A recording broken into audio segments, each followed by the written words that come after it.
వందనాలు మహో నీకు వందనాలు స్తోత్రాలు.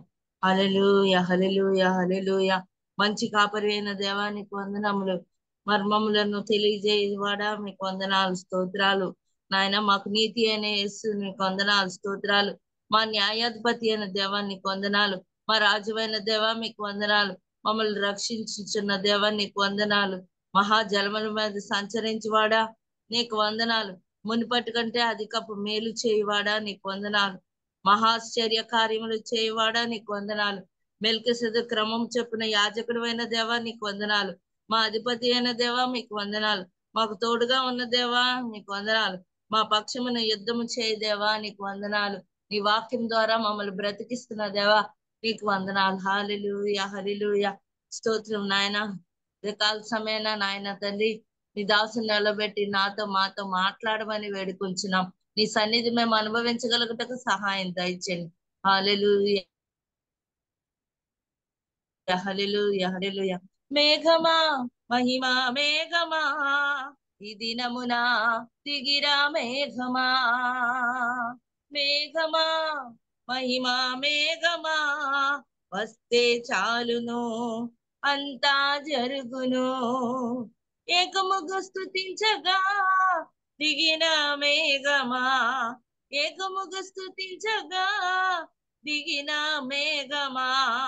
ఆలయం పూర్తిగా మహిమతో నింపుమా. ఆలయం పూర్తిగా మహిమతో నింపుమా. మేఘమా మహిమా ఈ దినమునా దిగిరా మేఘమా. మేఘమా మహిమా మేఘమా వస్తే చాలును అంతా జరుగును. కనుక ఆ మహిమ మేఘము మన మీద కుమ్మరింపబడినట్లు తన పరిశుద్ధాత్మ శక్యము నీడలో మనం అందరము సంచరించి ఆయన వాక్కు ద్వారా దేవుడు మనం బలపరిచిన గాక. Amen amen amen. స్తోత్రం అండి. Praise lord brother. Praise lord sister గారు. దేవుని నామానికి మహిమ కలుగును గాక. Praise the lord. కూడి వచ్చిన పరిశుద్ధులందరికీ దేవుని నామంలో వందనాలండి. ఈ సమయంలో మనకు వాక్యాన్ని అందించడానికి పాస్టర్ జామి రవికుమార్ అయ్య గారు సిద్ధంగా ఉన్నారండి. వాళ్ళకి పాస్టర్ జామి రవికుమార్ అయ్య గారు అందరికీ సుపరిచితులేనండి. కొత్త వారి కోసం సభా మర్యాద కోసం చిరు పరిచయం అయ్య గారిని పరిచయం చేయడం గౌరవంగా భావిస్తా ఉన్నాను. పాస్టర్ జామి రవికుమార్ అయ్య గారు వేదాంతవేత్త మరియు విద్యావేత్త. సంఘ పరిచర్యతో పాటు యువత మరియు పిల్లల మధ్య మరియు గిరిజన ప్రాంత ప్రజల మధ్య అయ్యగారు ప్రభువుని ఆసక్తితో సేవిస్తా ఉన్నారు. ప్రస్తుతం వారు విజయనగరం ఇమ్మానియేల్ బాప్టిస్ట్ సంఘ కాపరిగా సేవలు అందిస్తా ఉన్నారు. అయ్యగారు ప్రియ సతీమణి గారు సునీత రవికుమార్ గారులకు గ్రేస్ అనే కుమార్తె కలరు. అయ్యగారిని అయ్యగారి కుటుంబాన్ని సిస్టర్ గారిని దేవుడు దీవించిన విధానాన్ని బట్టి దేవునికి వందనాలండి. వెల్కమ్ టు అయ్యగారు. ప్లీజ్ అండి.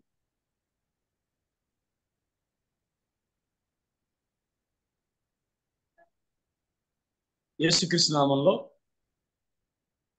వర్చువల్ ఫెలోషిప్ లో పాల్గొన్న ప్రతి ఒక్కరికి ప్రత్యేకమైన వందనాలు. ఈరోజు మన వాక్య ధ్యానాంశము అపొస్తలుల కార్యాల గ్రంథము 10వ అధ్యాయము 34వ వచనం.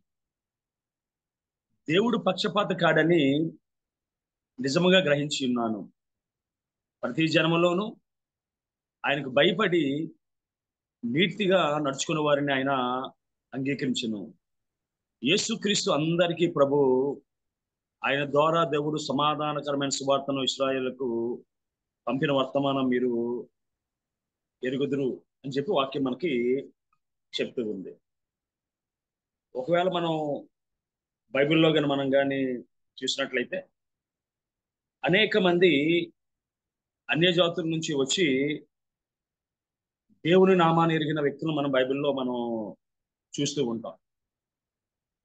కారణం ఏంటంటే దేవుడు తన యొక్క చిత్తంలో ఎవరినైతే ఏర్పాటు చేసుకున్నాడో దేవుడు వారిని పిలిచినప్పుడు వారి యొక్క సాంఘిక ఆర్థిక పరిస్థితులు కానీ అదేవిధంగా వారు పూర్వ పరిస్థితులు కానీ దేవుడు పరిశీలించినట్టుగా మనం ఎక్కడ కూడా మనకి తెలియబడలేదు.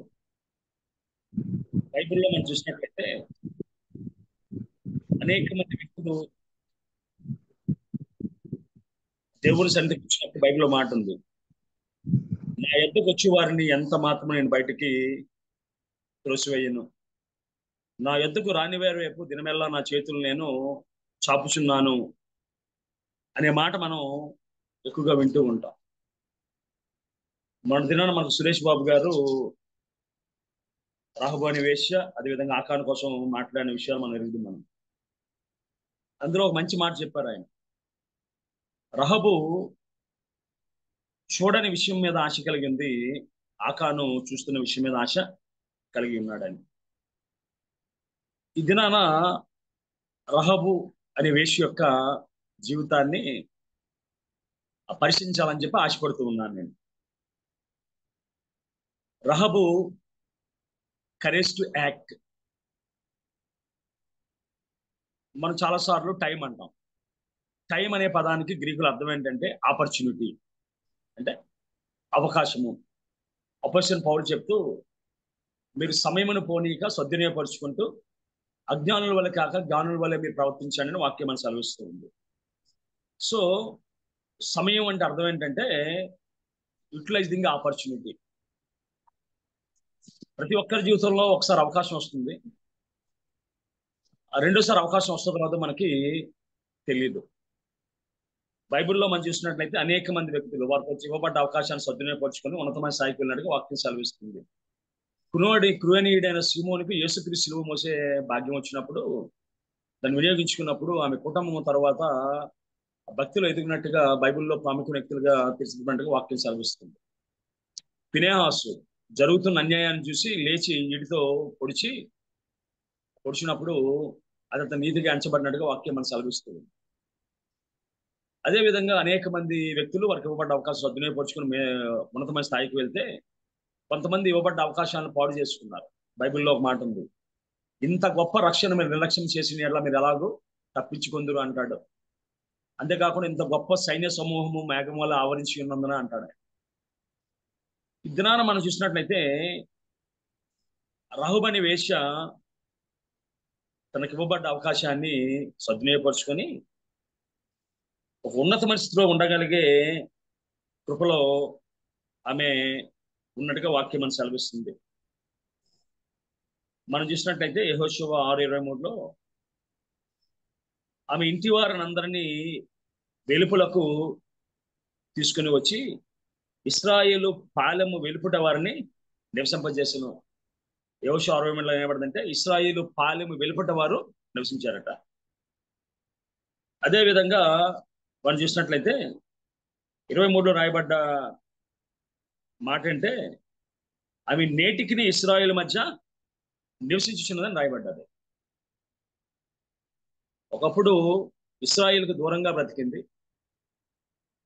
తర్వాత తను చేసిన దేవునికి చేసిన కార్యాన్ని బట్టి పాలెం వెలుపుట నివసించింది. ఈ దినాన ఇశ్రాయేల్లో నివసిస్తూ ఉంది. మనం చూసినట్లయితే ఇశ్రాయేలు పాలెం వెలుపల నివసించింది, అదేవిధంగా వారి మధ్య నివసించింది. నేడు ఇశ్రాయేలు యోధా చరిత్రలో, క్రైస్తవ చరిత్రలో నివసిస్తూ ఉంది. యేసుక్రీస్తు వంశావళిలో నివసిస్తుంది, విశ్వాస వీరుల జాబితాలో నివసిస్తుంది. యేసుక్రీస్తు రెండో రాకడ పర్యంతం జీవగ్రంథంలో నివసిస్తూ ఉంటుంది. ఆమె జీవితాన్ని కనుక మనం చూసినట్లయితే వాగ్దాన దేశంలో వాగ్దానం చేయబడ్డవారు ప్రవేశించలేదు, వాగ్దాన దేశంలో మనకు ఉన్నవారు నివసించలేదు. కానీ వాగ్దానం చేయబడ్డ గుంపులో లేనిది, వాగ్దానానికి అర్హత లేనిది, పుట్టిన జాతిని బట్టి చేస్తున్న వృత్తిని బట్టి అర్హత లేనిది ఆ వాగ్దత్త దేశంలో వాగ్దాన పుత్రులతో కూడా నివసించగలిగే కృపను దేవుడానికి ఇచ్చినట్టుగా వాక్యం మనకి సెలవిస్తూ ఉంది. కారణం ఏంటంటే ఆమె తన పూర్వస్థితిని బట్టి, తన పూర్వ పరిస్థితిని బట్టి ఆమె నీతిమంతులు. కానీ వాక్యం ఏం చెప్తుందంటే ఆమె క్రియను బట్టి నీతిమంతురాలుగా తీర్చబడ్డదని వాక్యం మనకి సెలవిస్తుంది. రహబు అనే మాటకు అర్థం ఏంటంటే గర్వం, ప్రైడ్, అరే బ్రాడ్, అరే వైడ్ అని అంటాం, విశాలమైన అని అర్థం. ఆమె ఎక్కడ నివసిస్తుందంటే ఎరుకోలో నివసిస్తుంది. ఎరుకో అనేది ఐగుప్తు దేశాన్ని దాటి కానాను దేశంలో అడుగు పెట్టడానికి ప్రారంభంలో ఉంది. అది దానికి 10 మైళ్ళ దూరంలో ఎర్ర సముద్రం అనేది ఉంది. ఒకవేళ కానానులో ప్రవేశించాలంటే మొట్టమొదటి వారు యొర్దాను దాటి వాళ్ళు రావాల్సిన పరిస్థితి. ఎరుకోలో ప్రవేశించాలి. అంతేకాకుండా ఎరుకో బలమైన గోడలు కలిగి బలమైన కోట కలిగిన ప్రాంతం. ఎరుకో అనే మాటకు అర్థం ఏంటంటే ది సిటీ ఆఫ్ ఫ్రాగ్రెన్స్ అంటాం, సువాసన గల పట్టణం. అదే విధంగా అక్కడ ఈత చెట్లు ఎక్కువగా ఉంటాయి కాబట్టి ఈత చెట్లు గల పట్టణం అని చెప్పి అంటూ ఉంటారు. అంతేకాకుండా స్కేర్డ్ సిటీ అని, అదేవిధంగా మూన్ సిటీ అని కూడా పేర్లు దానికి ఉన్నాయి. దాని చరిత్ర కానీ మనం జాగ్రత్తగా పరిశీలన చేసినట్లయితే అక్కడ విశ్వాస వీరులు, అదేవిధంగా భక్తిపరులు కాకుండా పాపంతో స్వాతంతో ఉండే వ్యక్తులు ఎక్కువగా మనకి వాళ్ళు కనబడుతూ ఉంటున్న పరిస్థితిని మనం చూడగలం. బైబిల్లో అనేక సార్లు ఎరుకో పట్టణం కోసం రాయబడ్డది. అందులో కానీ మనం చూసినట్లయితే ఇప్పుడు మనం ఎవరినైతే పరిచయం చేస్తున్నామో ఆమె చేస్తున్న వృత్తి ఏంటంటే ఆమె వ్యభిచారం చేస్తూ ఉంది. అదేవిధంగా మనం చూసినట్లయితే లూకాసు వార్త 19వ అధ్యాయం, అదేవిధంగా 18 అధ్యాయంలో కానీ మనం చూసినట్లయితే అక్కడ రాయబడ్డ మాటలు కానీ చూసినట్లయితే 18:35 వచనంలో ఆయన ఎరుకో పట్టణం సమీపించినప్పుడు ఒక గుడ్డివాడు త్రోవ పక్కన కూర్చుండి భిక్షం అడుక్కుంటుండెను. సో గుడ్డివారు ఉన్నారు ఆ ప్రాంతంలో. 19వ అధ్యాయం 1వ వచనం చూసినట్లయితే ఆయన సంచరించి ఎరుకో పట్టణంలో ప్రవేశించి దాని గుండా పోవచ్చు, ఇదిగో సుంకపు గుత్తదారుడు ధనవంతుని జక్కయ్య అనే పేరు గల ఒకడు ఉండెను. వాళ్ళ కోసం వాళ్ళు పెట్టిన పేరు ఏంటంటే అందరూ అది చూసి ఈయన పాపి అయిన మనుషులతో బస్ చేయి వెలుచున్నాడు, ఈయనేమో లంచగొండి, ఈయనేమో గుడ్డోడు. అదేవిధంగా ఆమె వ్యభిచారం చేస్తున్న పరిస్థితుల్లో ఆమెను మనం చూడగలుగుతూ ఉన్నాం. అంతేకాకుండా లూకాసు 10వ అధ్యాయంలో కానీ మనం కానీ చూసినట్లయితే అక్కడ ఇంకో మాట మనకి మంచి శ్రమడే కథలో ఒక మాట మనకి కనబడుతుంటుంది 10:30లో. అందుకు యేసు ఇట్లనెను, ఒక మనుషుడు యెరూషలేము నుండి యెరికో పట్టణం దిగి వెలుచు దొంగల చేతికి చిక్కెను, వారు అతని బట్టలు దోచుకొని అతన్ని కొట్టి కొనప్రాణంతో విడిచిపోయేది. మనం చదివిన అన్ని సందర్భాల్లో కూడా మనం చూసినట్లయితే ఆ యొక్క యెరికో పట్టణంలో దొంగలు ఉన్నారు, త్రోవలో వ్యభిచారులు ఉన్నారు, అంగవైకల్యం కలిగిన వారు ఉన్నారు, లంచగొండులు ఉన్నారు. అన్నీ కూడా ప్రతికూల పరిస్థితులు మనకి కనబడుతూ ఉన్నాయి. కానీ అన్ని ప్రతికూల పరిస్థితుల్లో కూడా ఆమె జీవితాన్ని సరిచేసుకొని విశ్వాస వీరుల గుంపులో ఉండగలిగే భాగ్యం ఆమె పొంది. అందుకే ఒక ఆయన అంటాడు, no glory without a painful story అని. మన బైబిల్లో చూసినట్లయితే కొన్నిసార్లు గతాన్ని మనం విడిచిపెట్టినా గతం మనం విడవకుండా వెంబడిస్తూ ఉంటుంది. ఇశ్రాయేల్లో వ్యభిచారం అనేది ఉండడానికి వీలు లేదు, వారికి అసహ్యమైన కార్యం అది. అంతేకాకుండా మనం చూసినట్లయితే ఎవరైతే వ్యభిచారం చేస్తారో వ్యభిచారం చేసే వారిని మొట్టమొదటి తల్లిదండ్రులు రాళ్ళేసి కొట్టాలి అనే ఒక నియమం అనే దానికి కట్టబడి ఉంది. అంతేకాకుండా మనం చూసినట్లయితే యోహాను సువార్త 8వ అధ్యాయంలో మనం చూసినట్లయితే ఒక స్త్రీని తోడుకొని వచ్చి ఏం చేశారంటే అయ్యా వ్యభిచారం చేస్తుంది, ఏం చేయమంటున్నాను అడిగారు. అంతేకాకుండా కిందకి మనం వచ్చినట్లయితే ఒక మాట వాళ్ళు అంటారు, వాళ్ళు ఏమంటారంటే యేసుక్రీస్తు వార్త విధంగా అంటాడు 39వ వచనంలో 8:39లో, అందుకు వారు ఆయనతో మా తండ్రి అబ్రహాం అండి, యేసు మీరు అబ్రహాం పిల్లలైతే అబ్రహాం చేసిన క్రియలు చేతులు దేవుని వలన సత్యంతో మీరు చెప్పిన వాడనని నన్ను మీరు ఎప్పుడు చంప వెదుగుచున్నారే, అబ్రహాం అట్లా చేయలేదే, మీరు మీ తండ్రి క్రియలు చేయుచున్నారని వారితో చెప్పిన. అందుకు వారు మేము వ్యభిచారం ఉన్న పుట్టిన వారము తాము దేవుడు ఒక్కడే మాకు తండ్రి అని చెప్పగా వారు యేసుక్రీస్తుని కూడా విడిచిపెట్టలేదు వాళ్ళు. ఎందుకంటే యేసుక్రీస్తు పరిశుద్ధాత్మ వలన ఆయన జన్మించాడు కాబట్టి వాళ్ళ ఉద్దేశం ఏంటంటే తండ్రి లేడు, ఇది వ్యభిచారం వల్ల పుట్టుంటాడు అనే ఉద్దేశం కలిగి యేసుక్రీస్తుని విడిచిపెట్టలేదు వాళ్ళు. మేము వ్యభిచారం వల్ల పుట్టిన వారం కావంటున్నారు. ఒకవేళ ఇవి చరిత్ర కానీ చూసినట్లయితే రాజుకు తెలిసిన భక్తి దానియేలుది, రాజుకు తెలిసిన వృత్తి రాహాబు. దానియేలు భక్తి రాజుగారికి తెలిసింది. దానియేలు నిత్యము నువ్వు సేవించిన దేవుడు నిన్ను రక్షించగలిగిన అన్నాడు ఆయన. దానియేలు శద్రమేష్ అబద్ధంగా దేవుడే దేవుడు అన్నాడు ఆయన. మనం చూసినట్లయితే ఎరికో రాజు వర్తమానం పెట్టాడు ఆమె రహబు అనే వేషకి. దానియేలు భక్తి ఏమో రాజుకు తెలుసు, రహబు వృత్తి ఏమో రాజుకి తెలుసు.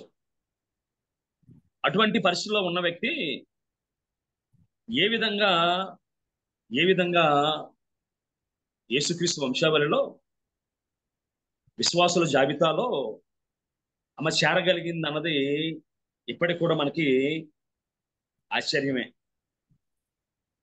ఎందుకంటే దేవుడు తన వాగ్దానాల మీద నిలబడగలిగినవాడు, దేవుడు తన వాగ్దానాల్ని నిలుపుకునేవాడు. అయ్యా, ప్రతి జన్మలో కూడా ఎవరైతే భక్తిగా ఉంటారో, ఎవరైతే విశ్వాసంగా ఉంటారో వారిని చేర్చుకుంటే, ఎందుకంటే పక్షపాతం అనే దానికి లేదని. అంతేకాకుండా నా యొద్దకు వచ్చే వారిని ఎంత మాత్రం నేను త్రోసివేయనని చెప్పి ఆయన చెప్తూ ఉన్నారు. సో ఆ విధంగా మనం చూసినట్లయితే ఆమె కోసం అనేక మర్మాలు రాయబడ్డాయి, అనేక విషయాలు రాయబడ్డాయి. మనం చూసినట్లయితే యేసుక్రీస్తు వంశావళిని ప్రారంభిస్తూ అబ్రాహాము కుమారుడైన దావీదు కుమారుడైన యేసుక్రీస్తు వంశావళి అని ప్రారంభిస్తూ చరిత్రను ప్రారంభించి 5 స్త్రీల కోసం ప్రస్తావన ఉంటుంది, ఒకరి పేరు రాయబడలేదు. అందులో ఈ రహబు అనే పేరు రాయబడ్డది. మనం చూసినట్లయితే 5వ వచనంలో నైసోను సల్మాను కన్ను, సల్మాను రాహాబునందు బోయాజును కన్ను, బోయాజు రూతునందు ఒబేదను కన్ను, ఒబేదు బెషయాను కన్ను, యెషయా రాజాను దావీదును కన్ను రాయబడింది. అదే విధంగా మనం ఒకరు చూసినట్లయితే విశ్వాస వీరుల జాబితాలో మనం చూసినట్లయితే అవి పుట్టికను బట్టి కానీ జాతిని బట్టి కానీ విశ్వాస వీరుల జాబితాలో ఉండవలసిన వ్యక్తి కాదని. కానీ 11వ అధ్యాయం, హెబ్రీ పత్రిక 11వ అధ్యాయం కానీ మనం చూసినట్లయితే ఈ విధంగా చెప్తూ ఉన్నాడు 30-31 వచనాల్లో. విశ్వాసును బట్టి 7 దినములు ప్రదర్శన చేయబడిన తరువాత ఎరుకో గోడలు కూలెను. విశ్వాసును బట్టి రాహాబని వేశ్య వేగుల వారిని సమాధానంగా చేర్చుకున్నందున అవధేయులతో పాటు నశింపకపోయాను. ఇంకా ఏమి చెప్పుదాం అంటాడు ఆయన. అంతేకాకుండా మనం ఇంకా కానీ ముందుకెళ్ళినట్లయితే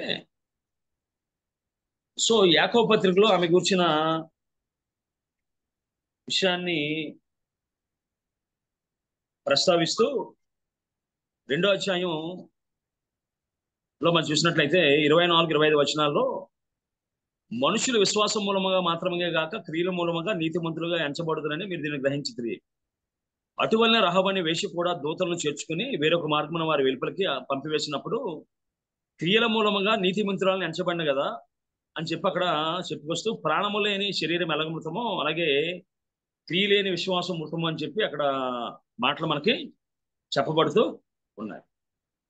సో ఆయన కూర్చున్న ప్రస్తావన కేవలం మనకి యెహోషువ గ్రంథంలో మాత్రమే కాదు, కానీ ఆమె చరిత్ర పాత నిబంధన గ్రంథం నుంచి కొత్త నిబంధన గ్రంథం వరకు కొనసాగుతూనే ఉంది, నేటి వరకు కొనసాగుతూనే ఉంది. అది ఈమె కోసం ఆలోచన చేసినప్పుడు ఒక మాట జ్ఞాపకం వస్తుంది. మత్తయి సువార్త 21వ అధ్యాయంలో కానీ మనం చూసినట్లయితే 31వ వచనంలో, అందుకు వాడు మొదటివాడే అన్నారు, యేసు సుంకరులను వేశ్యలను మీకంటే ముందుగా దేవుని రాజ్యంలో ప్రవేశించిన మీతో నిశ్చయముగా చెప్పుచున్నా అని చెప్పారు. దేవునికి ఉన్న మంచి గుణం ఏంటంటే బైబిల్ చెప్తుంది సామెతలు 23:13 అతిక్రమం చేయవాడు వర్ధిల్లుడు, తను ఒప్పుకొని విడిచిపెట్టేవాడు కనికరం పొందని వాక్యం మనకి సెలవిస్తూ ఉంది. ఆ విధంగా ఆమె జీవితాన్ని కానీ మనం చూసినట్లయితే విశ్వాస వీరుల గుంపులో ఉంది, అదేవిధంగా యేసుక్రీస్తు వంశావళిలో ఉంది. రహబు ఎక్కడ చనిపోయిందో యేసుక్రీస్తు అక్కడే జన్మించాడట. రహబు ఏ ఇశ్రాయేలు దేశంలో ఏ బెత్లెహేం గ్రామంలో చనిపోయాడో అదే గ్రామంలో యేసుక్రీస్తు పుట్టాడట. ఇశ్రాయేలు ప్రపంచ పటంలో సెంటర్లో ఉంటుంది. అంతేకాకుండా ఆమె జీవితాన్ని కానీ మనం పరిశీలన చేసినట్లయితే నిషేధించబడ్డ వృత్తి, శాపగ్రస్తమైన ఊరు, పాపంలో పొర్లాడుతున్న ప్రజలు, వేశ్యలు, అంతేకాకుండా ఒట్టి చెక్క ఇంటి లంచగొండులు, గుడ్డివాడైన భర్తమయ్య, అదేవిధంగా అనేకమైన దొంగలతో ఉన్న స్థితిలో ఆమె జీవితంలో దేవుని చేత పిలువబడిన అనుభవం కానీ, దేవుని చేత అభిషేకం నొందిన అనుభవం కానీ లేదు. కానీ అభిషేకం నొందిన వారి కంటే, పిలువబడిన వారి కంటే గొప్ప విశ్వాసాన్ని ఆమె చూపగలిగింది. దేవుని చేత పిలువబడి అభిషేకం నొందిన దావీదు సంసోను వేషుల వద్దకు వెళ్తే దావీదు వ్యభిచారం చేశాడు. కానీ రహబని వేశ్య దేవుని ఊసు లేదు, దేవుని గురించిన ఊహ లేదు, దేవుని పిలుపు లేదు, వాగ్దానం లేదు, విశ్వాసాల సహవాసం లేదు, అపోస్తుల బాధ లేదు. పాపం విడిచి వచ్చింది, వ్యభిచారం విడిచి వచ్చింది, విడుదల కావాలని వచ్చింది. విలువలు లేని వృత్తిలో ఉంటూ, విలువ లేని వ్యక్తుల మధ్య నివసిస్తూ విలువైన పనిచేసింది. విలువలతో ఉన్న యేసయ్యను అంగీకరించింది. విలువలతో బ్రతకాలని తన పాత రోత జీవితాన్ని విడిచిపెట్టి వచ్చింది. మనం చూసినట్లయితే యెహోషువ 2:11 అంటది, మేము విన్నప్పుడు మా గుండెలు కరిగిపోయాను, మీ దేవుడైన యెహోవా పైన ఆకాశమందును కింద భూమి అందును దేవుడు, మీదటి ఎట్టి మనుషులకు ఈ ధైర్యం ఎంత మాత్రము ఉండదని వాక్యం మనం సెలవిస్తూ ఉంది. ఆమె చెప్తున్న మాటలు ఏంటంటే, ఆమె గుండెలు కరగదీసుకుందట. ఆమె గుండెలు కరగదీసుకుందంట. మనకి వాక్యం చెప్తూ ఉంది, నా వాక్యం సుత్తి వంటిది కాదా, రాతిని బండలు చేసే సుత్తి వంటిది కాదా అంట. మనమేమో ప్రతిరోజు దేవుని వాక్యం ఉంటూ మన హృదయాన్ని కఠినపరుచుకుంటున్నాం. ఇశ్రాయేలు దేవుని తమ హృదయాన్ని కఠినపరుచుకున్నారట. ఫరో దేవుని కోసం విని హృదయాన్ని కఠినపరుచుకున్నారట. అన్నయ్య చెప్పారు దేవుని కోసం విని హృదయాన్ని కఠినపరుచుకున్నారట. మనం కఠినపరుచుకుంటూ ఉంటే ఆమె తన హృదయాన్ని దేవుని సన్నిధిలో కరగదీసుకుంది. ఆమె గుండె కరిగిపోయిందట. దేవుని చేతులు వింటే, దేవుని మాట వింటే, దేవుని అద్భుతాలు వింటే. అంతేకాకుండా ఆమె తన వ్యక్తిగత జీవితంలో చూసినట్లయితే, ఆయన ఇశ్రాయేలు దేవుడు కదా, ఆయనకి మనకు సంబంధం లేదు కదా, మనం ఎరుకో పట్టణస్తులం కదా అనుకోలే. నా వృత్తి, నా కులము, నా మతము, నా జాతి అనలేదు.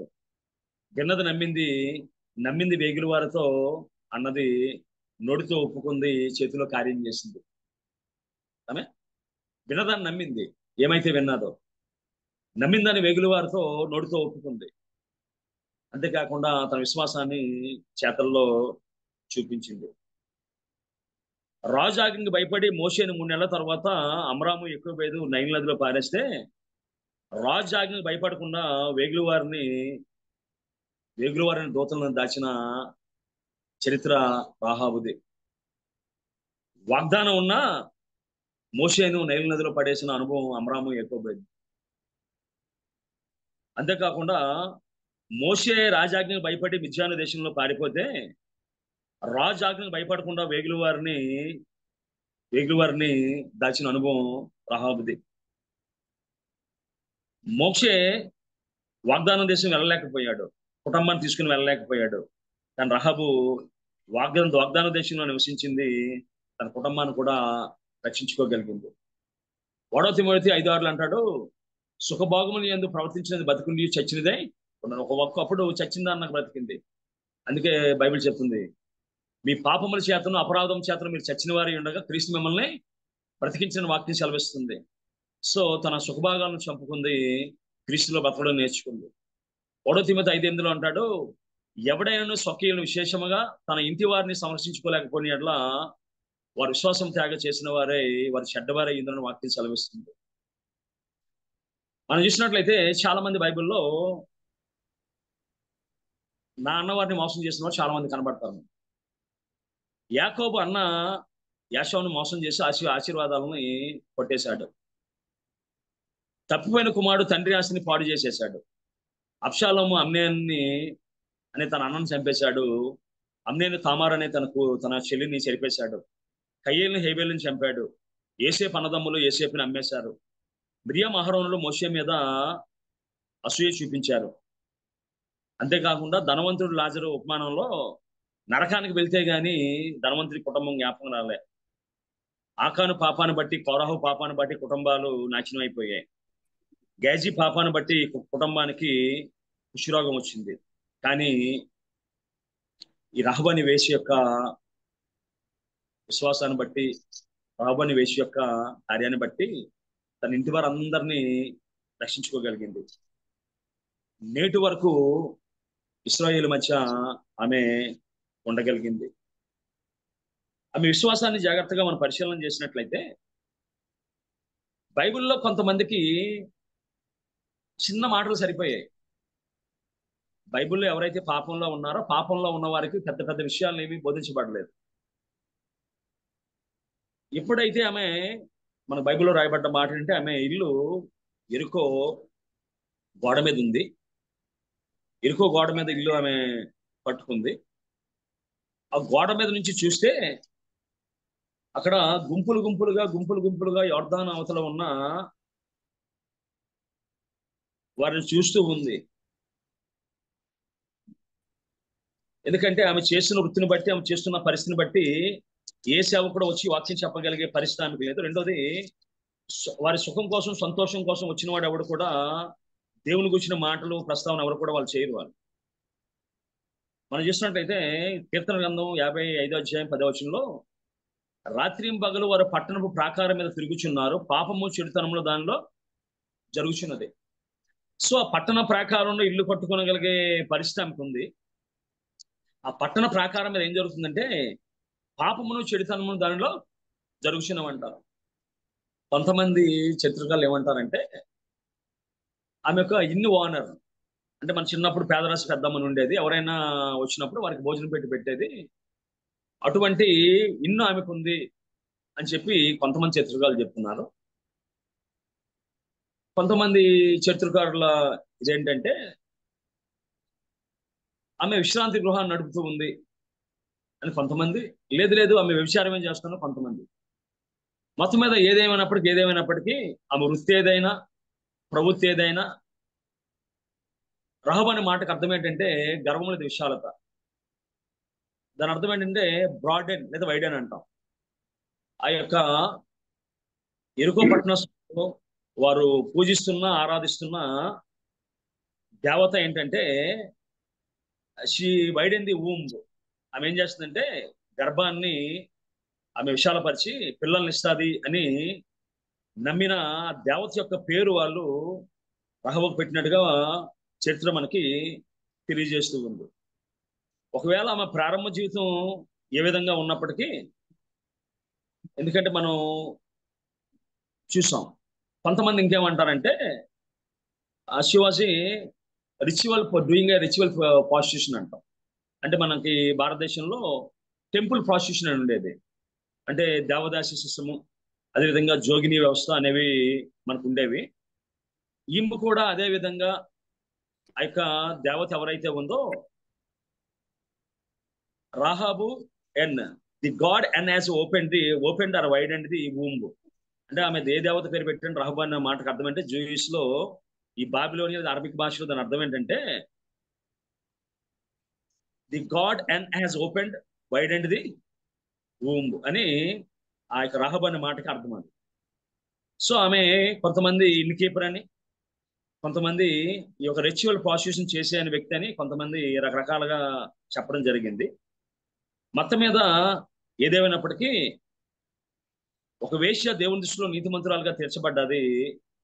అంతేకాకుండా ఆమె చూసినట్లయితే ప్రాచీనమైన కానాన పట్టణం ఎరుకోనందలి వేశ్యైన రాహాబు తన యొక్క విశ్వాసంతో ఆయన నీతిమంతులు తీర్చబడ్డది.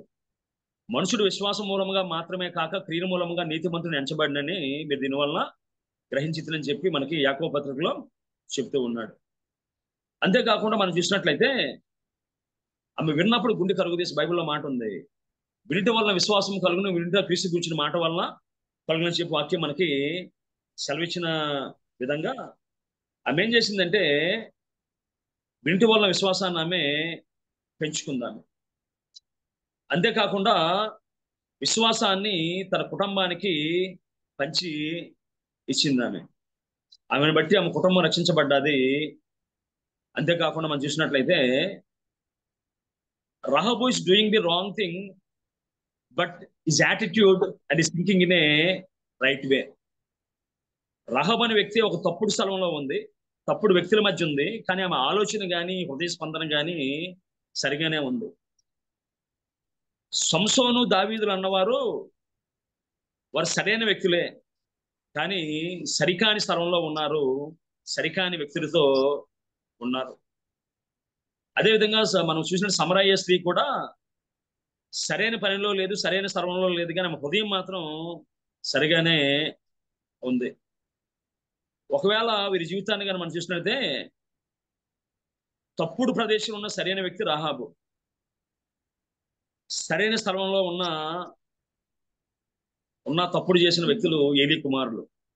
ఏలీ కుమారులు దేవుని మందసానికి సమీపంగా ఉన్నారు, దేవుని పరిశుద్ధ స్థలానికి సరిగ్గా ఉన్నారు, కానీ వారి ఆలోచనలు తలంపులు ఇతరులను పాడు చేసేవిగా ఉన్నాయి, ఇతరులను అభ్యంతరపరిచేవిగా ఉన్నాయి, కుటుంబాన్ని నాశనం చేసేవిగా ఉన్నాయి. కానీ ఈమె సరైన స్థలంలో లేదు, సరైన వ్యక్తుల మధ్య లేదు, కానీ ఆమె ఆలోచన కానీ యాటిట్యూడ్ కానీ సరైన పరిస్థితుల్లో ముందుకు వెళ్ళినట్టుగా వాక్యం మనకి సెలవిస్తుంది. అంతేకాకుండా ఆమె జీవితాన్ని అయితే ఆమె చరిత్రగా మనం చదివినట్లయితే ఆమె ఎరుకో పట్టణంలో వేశ్యావృత్తిని చేస్తూ జీవితాన్ని చేసుకుంటూ ఉంది. ఆమెకేం భయం లేదు. ఆమె ఇల్లు పట్టణం ప్రాకారం మీదే ఉంది. అంతేకాకుండా ఆమె స్వేచ్ఛ కోరుకునే గృహం ఏదైనా ఉందంటే రాహాబు ఇల్లే. అంతేకాకుండా ఆమె జీవితంలో మనం చూసినట్లయితే ఆమెకి ఇవ్వబడ్డ ఒక్క అవకాశాన్ని సద్వినియోగపరుచుకుందాను. దేవుని కోసం విన్నప్పుడు, దేవుని కోసం ఆమె గ్రహించినప్పుడు తన జీవితాన్ని సరి చేసుకుందాను.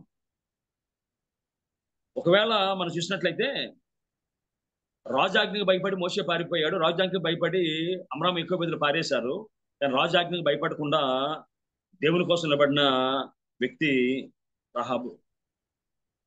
దేవుని కోసం నిలబడ్డది దేవుని కార్యాలు చేసింది. దేవుని కార్యాలు చూసిన ఇశ్రాయేలు తిరగబడితే దేవుని కార్యాన్ని విన్న రాహాబు తన గుండెలు కరగదీసుకుందట. యేసయ్య సాక్ష్యాన్ని, యేసయ్య జీవితాన్ని పరిశీలన చేసినప్పుడు, యేసయ్య వ్యక్తిత్వాన్ని మనం చూసినప్పుడు మన గుండెలు కరిగిపోయే గుండెలుగా మనకి కనబడుతూ ఉన్నాయా? ఈ రహబ్ అనే వేశ్య జీవితాన్ని మనం పరిశీలన చేసినట్లయితే, ఎందుకంటే ప్రతి వ్యక్తిలో కూడా ఆ స్పిరిచువల్ శూన్యత అనేది ప్రతి వ్యక్తిలో కూడా ఉంటుంది, వ్యాక్యూమ్ అనేది ఉంటుంది. సమయం సందర్భం వచ్చినప్పుడు విశ్వాసంతో దాన్ని నింపుకోగలగాలి. ఈ రహబు తన వ్యక్తిగత జీవితంలో రాక తన జీవితంలో వచ్చిన అవకాశాన్ని సద్వినియోగపరుచుకొని విశ్వాస వీరుల్లో ఉండగలిగే కృప ఆమెకు వచ్చిందమ్మా. ఎవరైతే విశ్వాస వీరుల్లో మనం చూస్తూ ఉన్నామో, విశ్వాస వీరుల్లో ఎక్కువ మంది they have the spiritual background. వారి జీవితంలో సండే స్కూల్ ఉంది, వారి జీవితంలో దేవుని యొక్క భయం కోసం, భక్తి కోసం చెప్పగలిగే పరిస్థితులు ఉన్నాయి. క్రైస్తవ భక్తి గల కుటుంబ నేపథ్యం నుంచి వచ్చారు. చిన్ననాటే క్రైస్తవ నామకరణం చేయబడ్డారు. క్రైస్తవ భక్తి మర్యాదల్లో నేర్చే తల్లిదండ్రుల వారికి ఉన్నారు, అక్క చెల్లెలు అన్నదమ్ములు ఉన్నారు, బంధుమిత్రులు ఉన్నారు, సంఘము సేవకులు సహవాసం ఉంది. కానీ జీవితంలో అటువంటివి ఏమీ లేకపోయినప్పటికీ దేవుని కోసం బలంగా నిలబడగలిగింది. అంతేకాకుండా మనం చూసినట్లయితే ఈ యొక్క రహబ్ అనే వ్యక్తి నాకు ఎందుకు బాగా ఇష్టం అంటే, యెహోషువ గ్రంథం చదివితే ఆమె మీద నాకు గౌరవం, ప్రేమ పెరగలేదు, కానీ రూతు గ్రంథాన్ని చదివిన తర్వాత ఆమె మీద అచంచలమైన గౌరవం పెరిగింది. రూతు గ్రంథాన్ని చదువుతున్నప్పుడు బోయాజు అనే వ్యక్తి మనకు కనబడతారు. బోయాజు అనే మాటకి మనకి అర్థం ఏంటంటే ఆయన షిఫ్ట్నెస్, అదేవిధంగా అంటే ఏదైనా పని వచ్చినప్పుడు వేగంగా స్పందించే మనసు ఆయనకి ఉంది. ఏ విషయం వచ్చినా వేగంగా ఆయన స్పందిస్తాడు. అంతేకాకుండా మనం చూసినట్లయితే బోయజ్ అనే హిబ్రూ పదానికి బలము లేదంటే వేగవంతమైన అని అర్థం. అదేవిధంగా అతని తండ్రి అయిన సల్మాను యొక్క మాటకి అర్థం ఏంటంటే రిడీమర్. అంతేకాకుండా సంపూర్ణత లేదా శాంతియుత అని అర్థం. సల్మాన్ అనే మాట అంటే షాలేం అనే మాట నుంచి అది వచ్చింది. హోల్నెస్ ఆర్ ది పీస్ఫుల్నెస్ అని ఆ మాటకి అర్థం. ఒకవేళ ఈ బోయాజ్ కోసం నేను రూతు గ్రంథం కోసం చదువుతున్నప్పుడు ఈ బోయాజ్ అనే వ్యక్తి పరిచయం అయ్యాడు. ఆయన వ్యక్తిత్వాన్ని జాగ్రత్తగా పరిశీలన చేసినట్టు రూతు గ్రంథం 2వ అధ్యాయంలో 4వ వచనం విధంగా రాయబడి ఉంది. బోయాజు బెత్లెహేము నుండి వచ్చి యెహోవా మీకు తోడై ఇండును గాక అని చేనుకోయి వారితో చెప్పగా వారు యెహోవాని ఆశీర్వదించును గాక అనేది. అప్పుడు బోయాజు కోయివారి మీద ఉంచబడిన తన పనివారిని చూచి బైబిల్లో రాయబడింది. నేను దేవుళ్ళకి వచ్చి చాలా కాలం అయింది, బైబిల్ని చాలా కాలం అధ్యయనం చేశాం, కానీ ఎప్పుడు కూడా పనివారితో మీకు ఎక్కువ మీకు తోడై ఇండును గాక అని చెప్పిన యజమాని లేడు, ఎక్కువని ఆశించును గాక అని చెప్పిన పనివారు లేదు. మనం కూడా ఒక దగ్గర పనిచేస్తూ ఉన్నాం, మన దగ్గర కొంతమంది పనిచేస్తూ ఉన్నారు. మనం ఎప్పుడైనా మన పనివారితో యెహోవా మీకు తోడై ఇండును గాక అని చెప్పామా? లేదు, మన పనివారు యెహోవాని ఆశ్రయించును గాక అని చెప్పగలిగే స్థితిలో మన ఆత్మీయ స్థితి కానీ మన పరిస్థితి కానీ మనకి ఉందా? బైబిల్లో కానీ మనం చూసినట్లయితే ఎఫెసీ పత్రికలో ఒక మాట అక్కడ రాయబడి ఉంది. రాయబడ్డమంటే 6వ అధ్యాయంలో కానీ మనం చూసినట్లయితే 7వ వచనంలో మనుషులకు చేసినట్టుగా కాక ప్రభువు చేసినట్టుగా ఇష్టపూర్వకంగా సేవ చేయండి. దాసుడైన స్వతంత్రుడైన మీలో ప్రతివాడు ఏ సత్కారం చేయనో దాని ఫలము ప్రభువులను పొందునని మీరు ఎరుగుదురు. యజమానులారా మీకును వారికి యజమానుడు పరలోకమందు ఉన్నాడు, ఆయన పక్షపాతం లేదని ఎరిగిన వారిని బెదిరించడం అని ఆ ప్రకారం ప్రవర్తించడం చెప్పి రాయబడి ఉంది. సో ఈ విధంగా చూసినట్లయితే ఇక్కడ దాసుల కోసం యజమానుల కోసం ఇద్దరి కోసం కూడా రాయబడ్డది. అక్కడ చూసినట్లయితే ఈ రెండు విషయాలు కూడా బోయాజు విషయంలో నెరవేరినట్టుగా వాక్యం మనం సెలవిస్తుంది. హోటల్లో చూసినట్లయితే వడ్డించకుండా పనిచేస్తున్న వారిని పరిగెత్తించడానికి ఒక వ్యక్తి ఉంటాడు. అదేవిధంగా స్లాబ్ వేస్తున్నప్పుడు పని చేయకుండా పనిచేస్తున్న వారిని తిట్టడానికి ఒక వ్యక్తిని పెడతారు. మనం కూడా ఎప్పుడు పని మనిషిని పోగిన సందర్భాలు చాలా తక్కువ. ఇంకా పని తేలలేదు, ఇంకా పని అవ్వలేదు, ఇంకా బాగా బట్టలు తొంగలేదు, మచ్చలు ఉన్నాయి, ఇంకా గిన్నెలు కడగలేదు ఉన్నాయని చెప్పి చెప్తాను తప్ప యెహోవా మీకు తోడైనను గాక అనే పరిస్థితి మన జీవితంలో అక్కడ కనబడదు, ఎంత సేవకులం అయినా సరే. సో పనివారితో ప్రేమగా ఉంటున్నాడు. అంతేకాకుండా మనం చూసినట్లయితే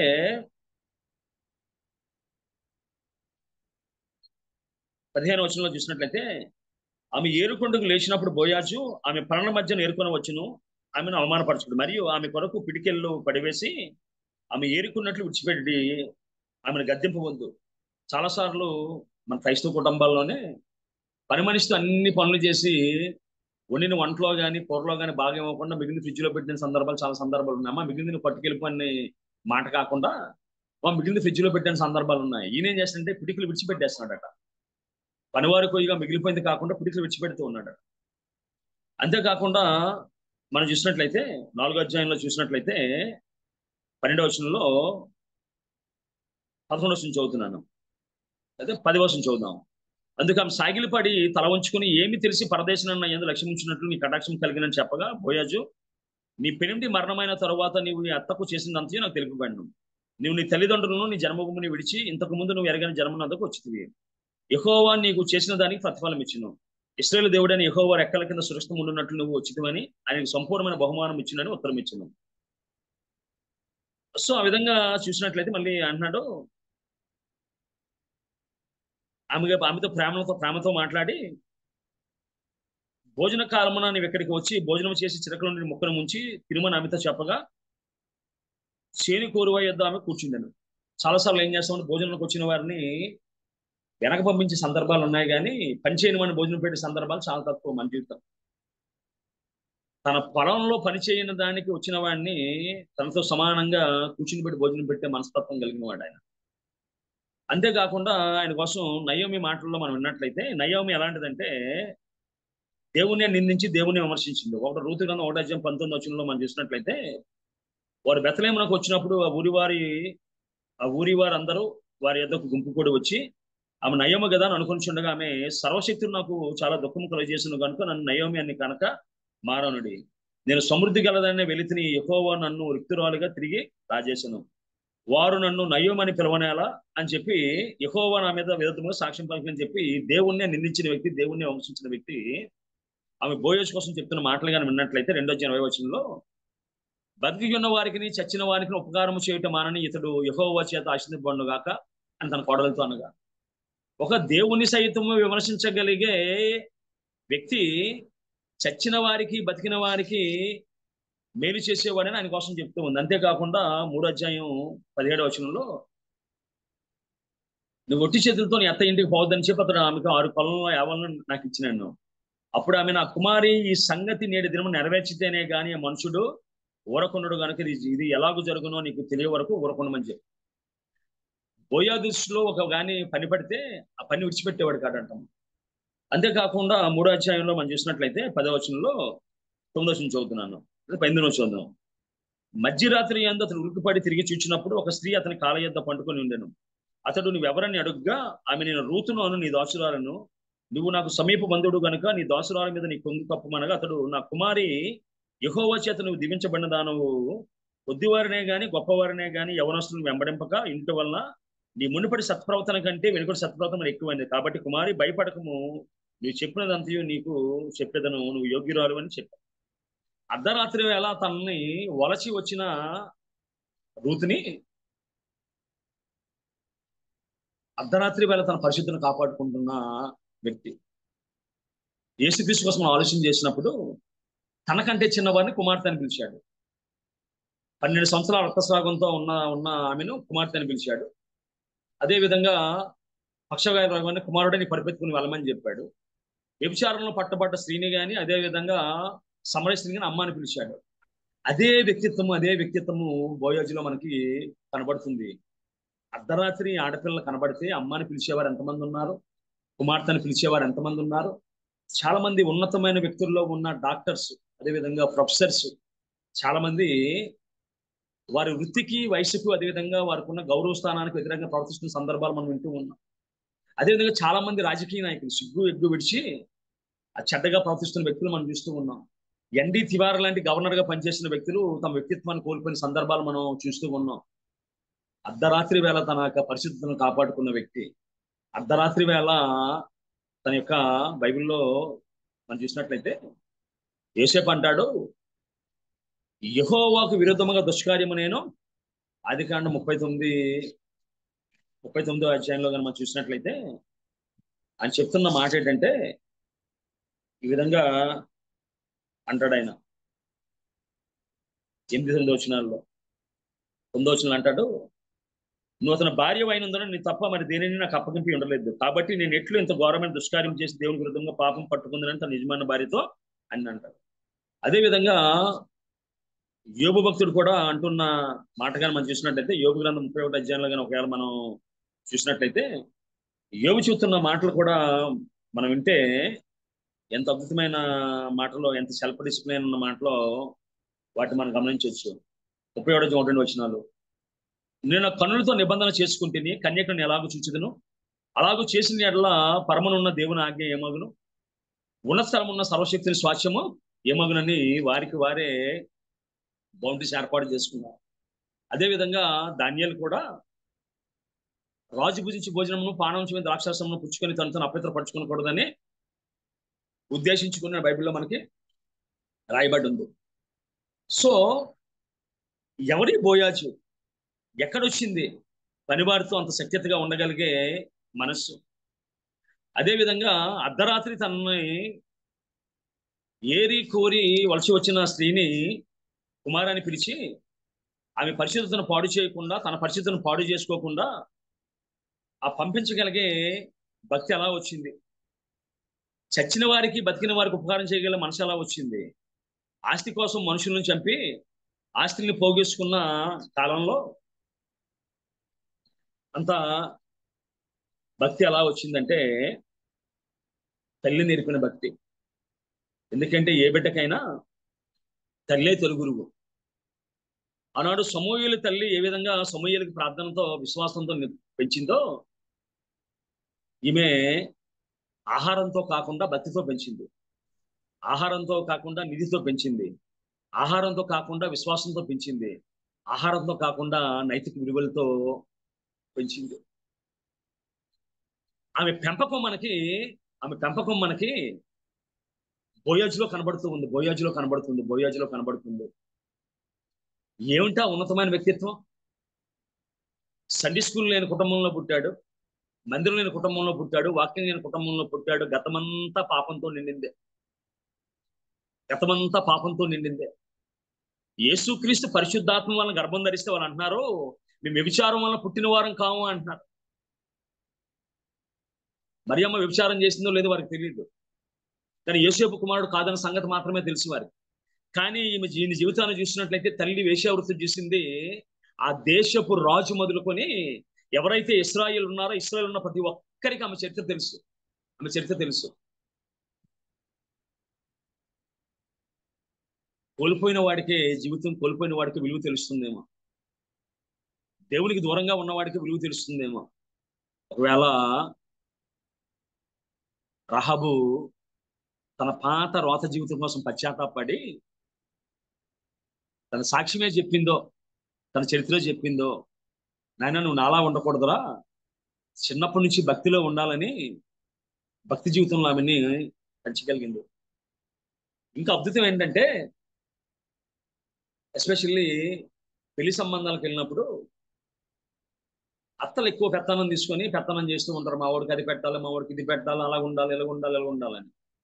ఈ మధ్యన ఒక పాస్టర్ గారు బాబుకి, పాస్టర్ గారి పాపకి వివాహం జరుగుతుంది. కట్నాలు మాట్లాడుకున్న తర్వాత పెళ్ళైన తర్వాత మాకు 100 కేజీలు స్వీట్ పంపించమందంట ఆవిడ, ఇంకో పాస్టర్ గారు. అది కూడా మామూలు కాజాలు ఇవి కాదు, ఈ ఏవైతే కోవాలతో చేస్తారో అటువంటి స్వీట్ 100 కేజీలు అంటే సుమారుగా 40,000 నుంచి 50,000. అదేవిధంగా కట్నం అంతా మాట్లాడుకున్న తర్వాత మరి బండి ఎవరా అనే సందర్భాలు మనం చూద్దాం. కానీ ఇవి చూసినట్లయితే రూతు, ఎవరి రూతు? మోయాబీరాలు. ఏమిటి ఆవిడ చరిత్ర? ముగ్గురును పోగొట్టుకున్న వైదవ్యం. ఎందుకంటే భారతదేశంలో కానీ తక్కిన ప్రాంతాల్లో కానీ వైదవ్యంతో ఉన్నవారిని శుభకార్యాలు పిలవడానికి ఇష్టపడరు. ఇది పెళ్లి చేసుకుంది, ముగ్గురిని కడుపున పెట్టేసుకుందా, అటువంటి సంబంధం మనకు వద్దు అంటారు చాలా మంది. కానీ రూతు మోయాబీరాలని తెలుసు, భర్తను కోల్పోయిందని తెలుసు. రెండోది, బతకడానికి దిక్కులేక తన పొలంలో పరిగెరుకుంటుందని తెలుసు. బట్ హక్కును చేర్చుకుంది. తన కుమారుడికి ఇచ్చి వివాహం చేసింది. అమ్మ, దేవుని సన్నిధిలో హృదయం ఒప్పించబడితే ప్రతిదీ కూడా శాశ్వతంగానే ఉంటుంది. అన్ని సంబంధాలు సరిగ్గానే ఉంటాయి. యోసేపు దేవునితో సరిగ్గా ఉన్నాడు, అన్నదమ్ములతో సరిగ్గా ఉన్నాడు, పొతేఫారుతో సరిగ్గా ఉన్నాడు, రాజుగారితో సరిగ్గా ఉన్నాడు. మారు మనసు పొందిన రహాబు జీవితంలో ఎంత అద్భుతంగా కనబడుతుందో. అంతేకాకుండా ఎవరైతే వేగుల వారు వెళ్ళారో ఆ వేగుల వాడైన సల్మాను ఎవరంటే నైసోన్ అన్నవాడు మోషే కాలంలో యోధా గోత్రానికి పెద్దవాడు. ఆయన కుమారుడే ఈ సల్మాను. మనం చూసినట్లయితే మోషే 12 మందిని పంపిస్తే ఈయన 2 పంపించాడు. ఈయన యెహోషువ షిత్తీము నుండి. అంటే ఇతను ఎంత విశ్వాసపరుడో, ఎంత విశ్వాసవీరుడో, ఎంత నమ్మకస్తుడో ఆలోచన చేయండి. ఆ నమ్మకస్తుడైన దేవుని వ్యక్తిని కూడా ఆమె వ్యక్తిత్వం ద్వారా ఆకర్షించుకోగలిగింది. ఆమె మాటలు, ఆమె చరిత్ర తెలుసు సల్మాన్కి.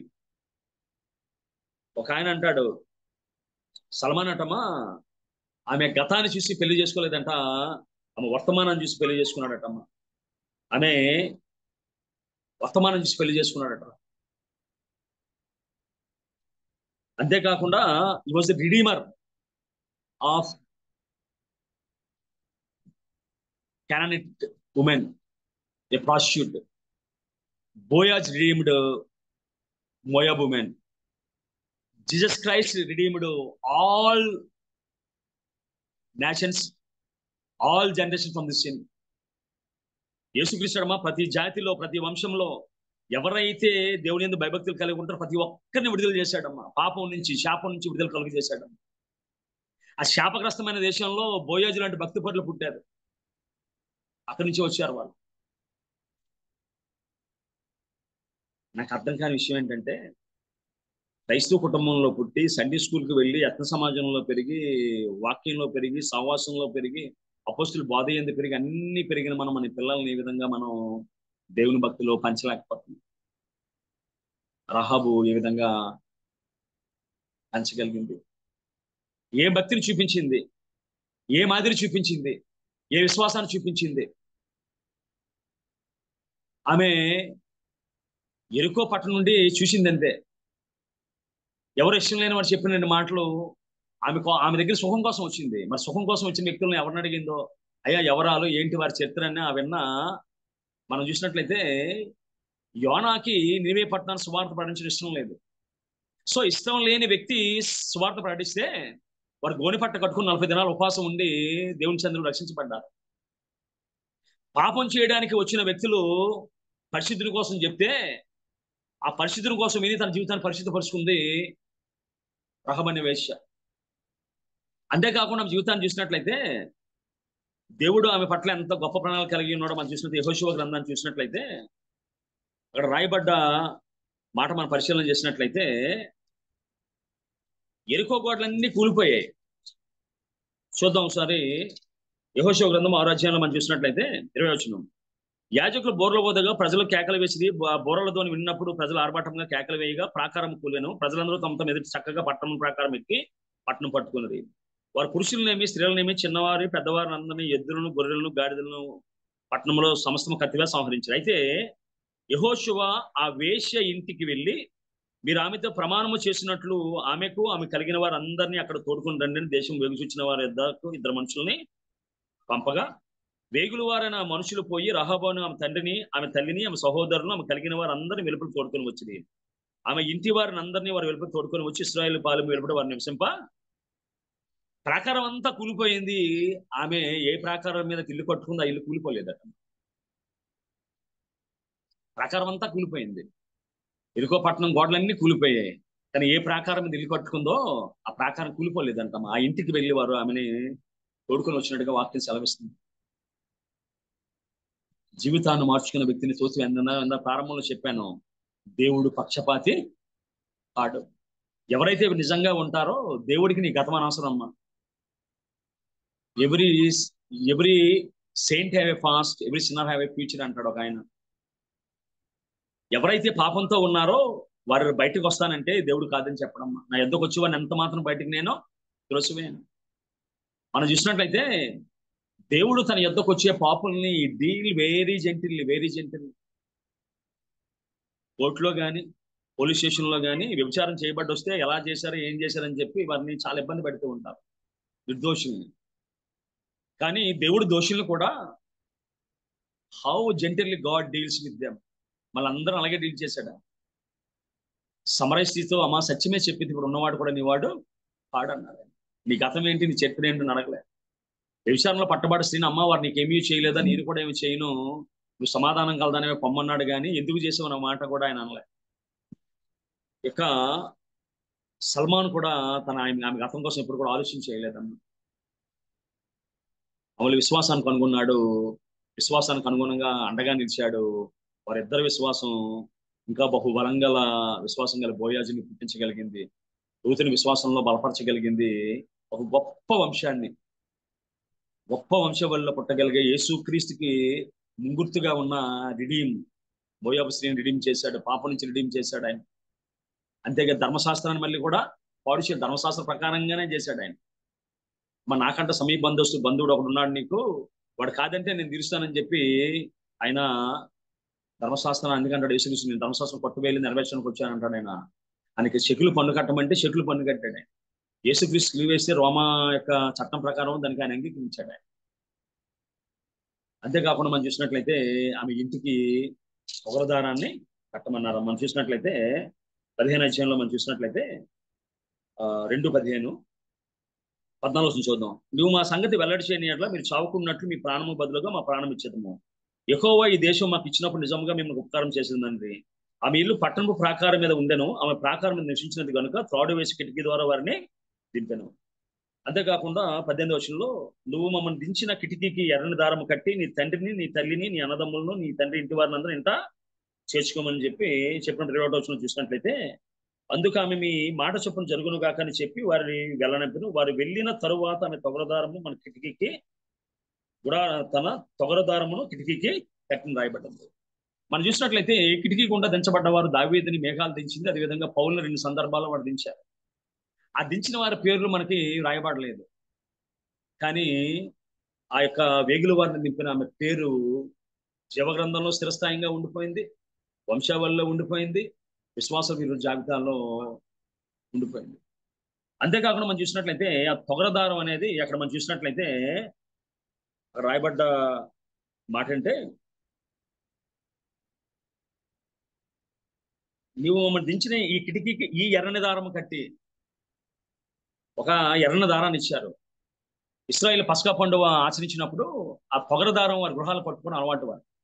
ఎందుకంటే ఇశ్రాయేలు ఐగుప్తు దేశం నుండి బయటికి వచ్చినప్పుడు వారు పశువును వధించి విశ్వపు సింకుతో తీసుకొని ద్వారబంధాల మీద రక్తాన్ని చిలకరించినప్పుడు సంహారకుడు వారి గృహాన్ని దాటి వెళ్ళిపోయాడు.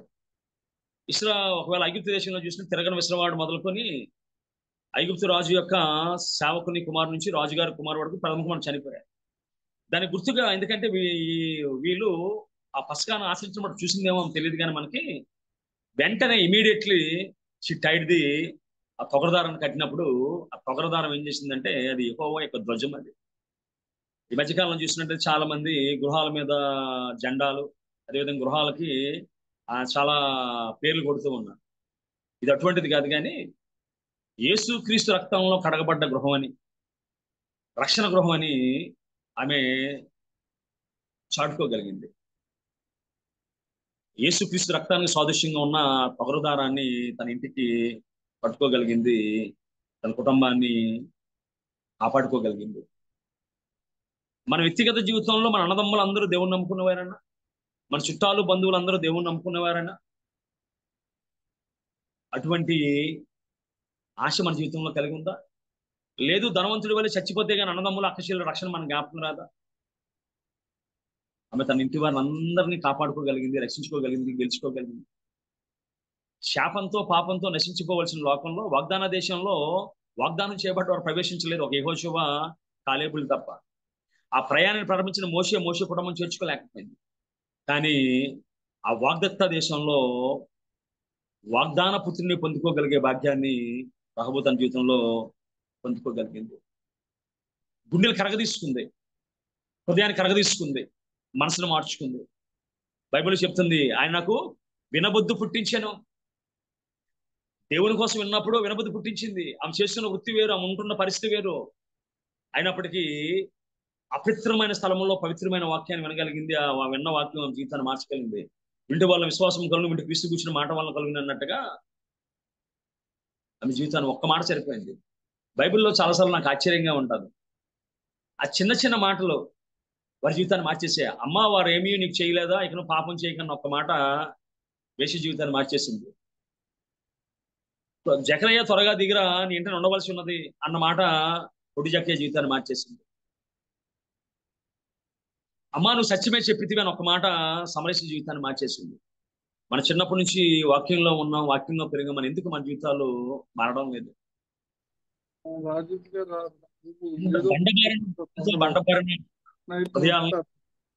వాక్యం మన శుద్ధితో కొట్టిన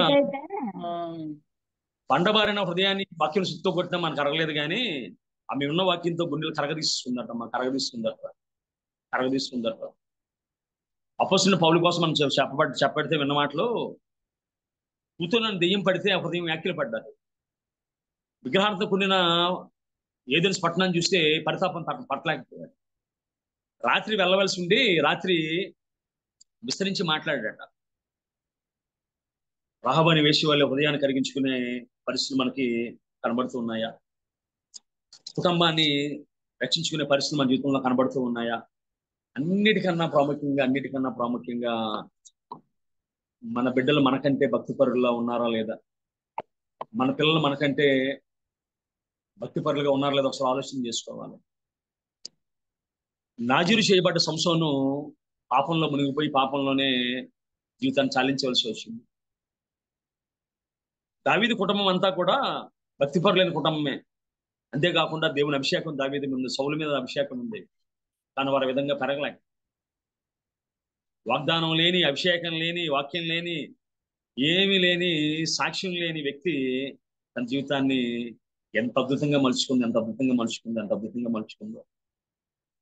బోయాజు చరిత్ర చదివితే రహబు వ్యక్తిత్వం మనకి కనబడుతుంది.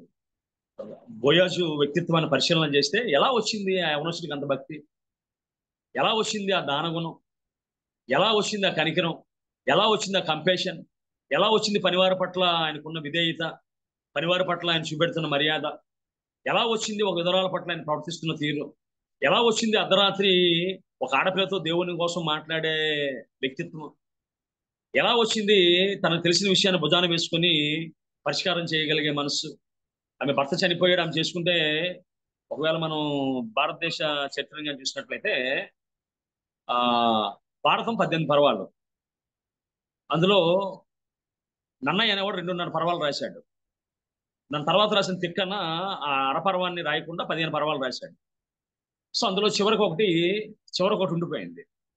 తర్వాత ఎర్రప్రగడ అన్నవాడు ఎవడో ఆయన ఏమనుకుంటే, నన్నయ్య ఒకవేళ కానీ దాన్ని కానీ నేను రాస్తే మిగిలిన దాన్ని నేను చచ్చిపోతానని చెప్పి రాయడం మానేస్తే, తర్వాత ఎర్రప్రగడ అన్నవాడు రాశాడు.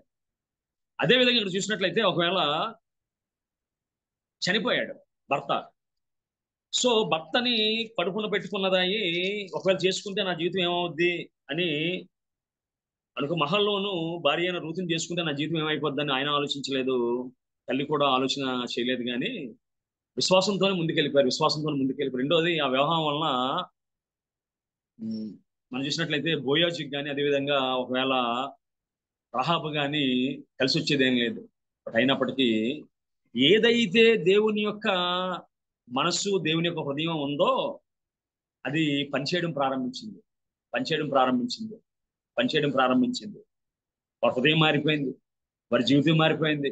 అంతేకాకుండా వారితో ఉన్న వారి జీవితాలను కూడా మార్చగలిగే కృపలోకి దేవుడు వారిని తీసుకెళ్ళినట్టుగా వాక్యం మనకి సెలవిస్తుంది. నా మాటలు నేను ముగించబోతూ ఉన్నాను. రాజాకి భయపడి మోషే అనే తల్లిదండ్రులు పారేస్తారు. రాజాగ్నికి భయపడి మోషే పారిపోతాం. ఇజ్బేల్కి భయపడి ఏలియా దాక్కుంటే, రాజాజ్ఞకి భయపడకుండా తన క్రియల ద్వారా నీతిమంతురాలుగా తీర్చబడ్డారు. క్రైస్తవుల పాటలు మాటలు చాలా శక్తివంతంగా ఉంటాయి. మా చిన్నప్పుడు ఎక్కువ పాడేవారు సంఘంలో, నా ఘనము నా ధనము అన్ని నీవని. అదేవిధంగా కొండలైనా లోయలైనా వింతీకి పరిగెడదామని చెప్పే పాటలు, చాలా పాటలు పాడుతుంది. కానీ క్రియల్లో ఉందా, మన విశ్వాసం మృతంగా ఉందా, మన విశ్వాసం క్రియల్లో ఉందా తెలియగలగాలి. ఒకప్పుడు దానియేలు భక్తి రాజుకు తెలిసింది, ఈ వేశ్య వృత్తి రాజుకు తెలిసింది. దినాన ఆమె భక్తి మనందరికీ తెలిసింది. జీవితాన్ని ఎలా సరి చేసుకుందో, ఎంత పశ్చాత్తాపడ్డాదో, ఎంత కన్నీరుతో తన యొక్క పాపాన్ని కడుక్కుందో, తన హృదయాన్ని దేవుని సందులో ఎంత కుమ్మరించుకుందో.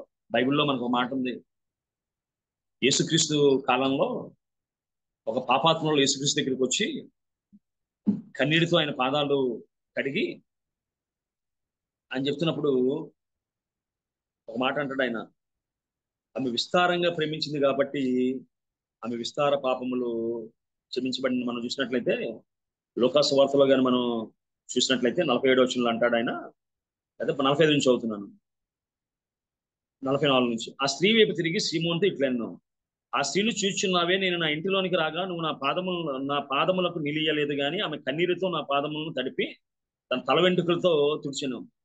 నువ్వు నన్ను ముద్దు పెట్టుకోనలేదు, కానీ నేను లోపలికి వచ్చినప్పుడు ఆమె నా పాదమును ముద్దు పెట్టుకుంటూ మానలేదు. నువ్వు నూనెతో నా తల అంటలేదు, కానీ ఆమె నా పాదములతో అత్తర పూసినావు. ఆమె విస్తారముగా ప్రేమించిన గనుక ఆమె యొక్క విస్తారమైన పాపములు క్షమించబడిన మీతో చెప్పుచున్నాను. ఎవరికి కొంచెముగా క్షమించబడినో వాడు కొంచెముగా ప్రేమించినని చెప్పాను. నీ పాపము క్షమించి ఉండమని ఆమెతో అనెను. సో మనం చూసినట్లయితే యేసుక్రీస్తు ఏ విధంగా క్షమించాడో నేను అనుకుంటాను, ఆమె కన్నీరుతో యేసుక్రీస్తు దేవుని పాదాలకు అడిగితే ఆమెను కూడా క్షమించి ఆమె వంశావళిలో ఉండగలిగే కృపను దేవుడు అనుగ్రహించాడు. యేసుక్రీస్తు చరిత్ర నీకు తెలియాలంటే ఆమె పేరు లేకుండా చరిత్ర రాయలేదు. విశ్వాస వీరుల జాబితా రాయాలంటే ఆమె పేరు లేకుండా విశ్వాస వీరుల జాబితా పూర్తి కాదు. అన్ని ప్రతికూల పరిస్థితుల్లో దేవుణ్ణి నమ్ముకొని గొప్ప సాక్షిగా, విశ్వాస వీరురాలుగా, నీతిమంతురాలుగా తెరచబడ్డ ఆమె చరిత్రను మనం అధ్యయనం చేసి మన జీవితాన్ని సరిచేసుకొని ముందుకు సాగు. అంతేకాకుండా అన్నిటికన్నా ప్రాముఖ్యంగా ఆమె ఏ విధంగా అయితే బోయాజుని భక్తిలో పెంచిందో ఆ విధంగా భక్తిలో పెంచగలిగే కృప దేవుడు మనకు అనుగ్రహించిన కాక ప్రార్థన చేసుకున్నాం. ప్రార్థన చేసుకున్నాం.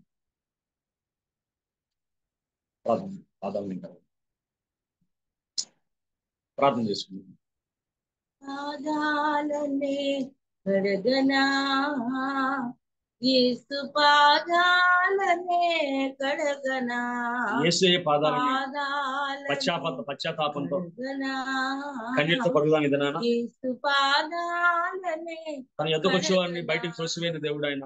కన్నీటితో నా చిత్తానుసారంగా నీ పాపను క్షమించి ఉన్నాడు, నా చిత్తానుసారంగా నీ పాపకాలను జ్ఞాపకం చేసుకుని అన్నాడు ఆయన. మన గతం అనవసరం ఆయనకి, మన గతం అనవసరం ఆయనకి, మన ప్రస్తుతమే ఆయనకు అవసరం. క్షమించగలిగిన దేవుడు, ప్రేమ కలిగిన దేవుడు, పాపం నుంచి విడిపించగలిగిన దేవుడు, శాపం నుంచి విమర్శించగలిగిన దేవుడు, శాపగ్రస్తమైన పట్టణంలో ఉన్న వాగ్దాన దేశాన్ని నడిపించగలిగిన వాడు, శాపగ్రస్తమైన జాతిలో శాపగ్రస్తమైన వంశంలో పుట్టిన వాగ్దాన దేశంలో వాగ్దానం చేయబడ్డ గుంపులో చేర్చగలిగిన వాడు, విశ్వాస సమూహంలో ఉంచగలిగిన దేవుడు ఆయన. కన్నీటితో మన పాపాన్ని ఒప్పుకొని, కన్నీటితో గతాన్ని ఒప్పుకొని మంచి భవిష్యత్తులో కలగల దేవుడు మన దయచేయగలడు. ఆమె తన గర్వాన్ని విడిచిపెట్టింది, విశ్వాసాన్ని పెంచుకుంది, తను చేస్తున్న వృత్తి తప్పని తెలుసుకుంది, వృత్తిని విడిచిపెట్టింది, గొప్ప భక్తి గల కుమారుని పొందుకోగలిగింది, గొప్ప విశ్వాసం కలిగిన కోడలను పొందుకోగలిగింది. బిడ్డను పెంచే విధానంలో గాని, వివాహం చేసుకునే విధానంలో గాని తన విశ్వాసం చూపించగలిగింది. దేవుడు మన దయచేయను కాక ప్రార్థన చేసుకుంది. పరిశుద్ధమైన తండ్రి, నీ బంగారు పాదాలు పొందడం ప్రభువా, నీ ప్రేమను బట్టి కృపను బట్టి వందనాలు తండ్రి. యెహోషువ ప్రభు 2వ అధ్యాయంలో ఆగిపోవాల్సిన చరిత్ర అయ్యా ఆమెది. ఆమె విశ్వాసం ప్రభువా నూతన నిబంధన గ్రంథం మత్తయి సువార్త ప్రభు ప్రారంభ అధ్యాయాన్ని నడిపించింది. ప్రభు యాకోబు పత్రిక నడిపించింది. అయ్యా విశ్వాస వీరుల గుంపులో ఉండగలిగే అద్భుతాన్ని ప్రభు ఉండగలిగింది. అయ్యా అందులో కేవలం ప్రభు ఇతర పేర్లే ప్రస్తావించబడ్డాయి. స్త్రీలలో షారా, అదేవిధంగా దవతని ప్రభ రాహబు, మోషే తల్లిదండ్రులు మాత్రమే ప్రభ ప్రస్తావించారంటే విశ్వాస వీరుల జాబితాలో విశ్వాసాలకు తల్లి అని ప్రభ షారా ఉండగలిగింది. తన జీవితాన్ని క్రియల ద్వారా మార్చుకొని నీతిమంతులుగా తీర్చబడ్డ ప్రభు రాహబు ఉండగలిగింది. అయ్యా ప్రార్థన చేస్తున్నాం తల్లి. ఆమె విడిపించబడ్డది అనేక మంది విడిపించడానికి కారణమైంది ప్రభు. ఆయన రక్షించబడ్డది తన కుటుంబాన్ని అంతా రక్షించుకున్న ప్రభు. తల్లిదండ్రులు, అన్నదమ్ములు, అక్క చెల్లెలు ఎవరైతే ఉన్నారో వారందరినీ కాపాడుకోగలిగింది అయ్యా ప్రభు. యెహోషువ గ్రంథంలో ఏ విధంగా యెహోషువ ప్రభు నేను నా ఇంటి వారిని యెహోవాను సేవిస్తామని చెప్పగలిగిందో ఆ బిడ్డ కూడా ధైర్యంగా ప్రభు నేను నా ఇంటి వారు యెహోవా చేత రక్షించబడ్డామని చెప్పగలిగింది అయ్యా. ఒకప్పుడు ప్రభు శాపగ్రస్తం పట్టణంలో ఉన్నది ఇశ్రాయేలు పాలన నిలుపుతుంది ప్రభా. తర్వాత ఇశ్రాయేలు మధ్య ఉంది, దినాన ప్రభా విశ్వాసుల మధ్య ఉంది, నీతిమంతుల మధ్య ఉంది, యేసుక్రీస్తు వంశావళిలో ఉందయ్యా. ఎంత అద్భుతంగా జీవితాన్ని మలిచా ప్రభా. నీ వందనాలు తండ్రి, వందనాలు ప్రభు, వందనాలు ప్రభు. అయ్యా సరిచేయగలిగిన దేవుడు, అయ్యా బాగు చేయగలిగిన దేవుడు, ఆయన సమస్తమును బాగుగా చేసి ఉన్నాడు. ప్రభా పాడైపోయిన జీవితాలని, పడిపోయిన జీవితాలని, పాత రోత జీవితాలని ప్రభా సరి చేయగలిగే దేవుడు, మహిమలో వాడుకోగలిగే దేవుడు ప్రభా. అయ్యా అన్యజనుల కుటుంబం నుంచి వచ్చిన ఆవిడని తోసివేయలేదయ్యా. అయ్యా యూదులకు అన్యజనుల మధ్య ఉన్న ప్రభా బంధాన్ని తెంచి వేసావు ప్రభా. అయ్యా విశ్వాసులకు శాపగ్రస్తులకు మధ్య ఉన్న బంధాన్ని ప్రభా వివాహం ద్వారా ప్రభా పటాపంచలు చేసావయ్యా. అయ్యా పాపంలో ఉన్న వారిని పరిశుద్ధులతో చేర్చగలిగావు ప్రభా. నీ వందనాలు తండ్రి. అయ్యా ఆమె జీవితం మాకు గొప్ప విశ్వాసంతో నింపుతూ ఉంది, గొప్ప నమ్మకంతో నింపుతూ ఉంది ప్రభా. మరి ప్రత్యేకంగా ప్రభా బిడ్డల్ని ఏ విధంగా భక్తిలో పెంచాలో ప్రభా, బిడ్డల్ని ఏ విధంగా ప్రభా నీకు వాక్యంలో పెంచాలో, ఆయన నోట ప్రభా నీ మాట తప్ప ఇంకో మాట రావడం లేదయ్యా. యెహోవా నీ రెక్కల కింద సురక్షితంగా వచ్చావు అంటున్నాడు. యెహోవా మిమ్మల్ని ఆశీర్వదించిన గాక అంటున్నాడు. యెహోవా ఎవడు అంటున్నాడు. ప్రభా మా బిడ్డల్ని ప్రభా నిత్యము నీ నామ ధ్యానాన్ని ప్రభ చేయగలిగే బిడ్డగా పెంచగల కృప దయచేయమని ప్రార్థన చేస్తున్నాను. నీ వాక్యపు లోతుల్లో మా బిడ్డలు పెంచగల కృప దయచేయండి, విశ్వాసంలో పెంచగల కృప దయచేయండి. అయ్యా అనేక మందిని విడిపించగలిగే వ్యక్తులు, చట్టాన్ని గౌరవించగలిగిన వ్యక్తులు, అర్ధరాత్రి పరిశుద్ధులను కాపాడుకోగలిగిన వ్యక్తులు, చచ్చిన వారికి బతికిన వారికి ఉపకారం చేయగల వ్యక్తులను ప్రభా మా కుటుంబంలో మా సంఘంలో లేవనెత్తమని ప్రార్థన చేస్తున్నాను తండ్రి. పెట్టుబడి వాక్యం దీవించండి, ఉపదంతులు ఫలింపు చేయమని, అయ్యా వాక్యం ద్వారా కొన్ని విషయాలు నేర్చుకుని తండ్రి అనుసరించే భాగ్యం మాకు అందరికీ దయచేయమని ప్రభుత్వం ఏర్పాటు చేసిన ప్రభావ రత్నకరంగా కుటుంబాలను జ్ఞాపకం చేసుకో. సహకరిస్తున్న ప్రభా అయ్యా ప్రభా జాన్సన్ గారిని, స్వరూప్ గారిని, ఝాన్సీ గారిని జ్ఞాపకం చేసుకో, కోటి వారిని జ్ఞాపకం చేసుకో.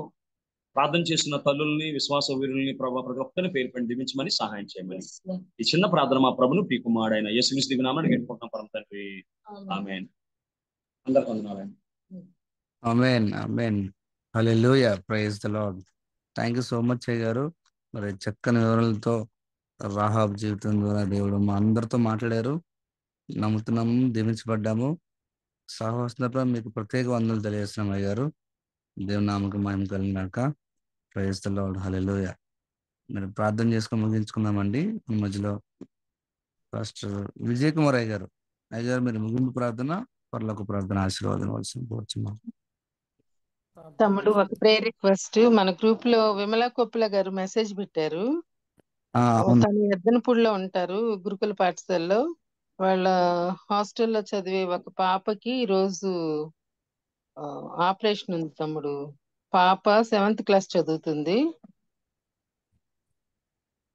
ఏదో ట్యూబ్ లో సిస్ట్ ఉందంట, దాని గురించి ప్రేయర్ రిక్వెస్ట్ పెట్టారు.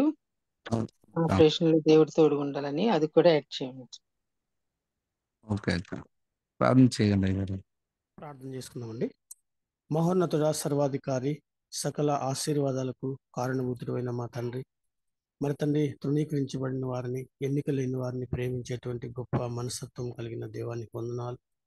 మరి తండ్రి ఉదయకాలంన మరి జామీ రవికుమార్ అయ్య గారి ద్వారా మరి బైబిల్లో ఉన్నటువంటి ఉదాంతములన్నీ కూడా చక్కగా తంతా మీతో మాట్లాడినట్లు మీరు చూపినటువంటి ప్రేమను చక్కగా వర్ణించినటువంటి ఆ దంపతులను, వారు చేస్తున్నటువంటి సేవను, ఆరాధన విధానాన్ని తండ్రి ఎంతో మందికి తండ్రి ఎన్నో ఆత్మలకు ఆదరణ కలిగించే విధానాన్ని బట్టి మీకు స్తుతులు చెల్లిస్తున్నాం.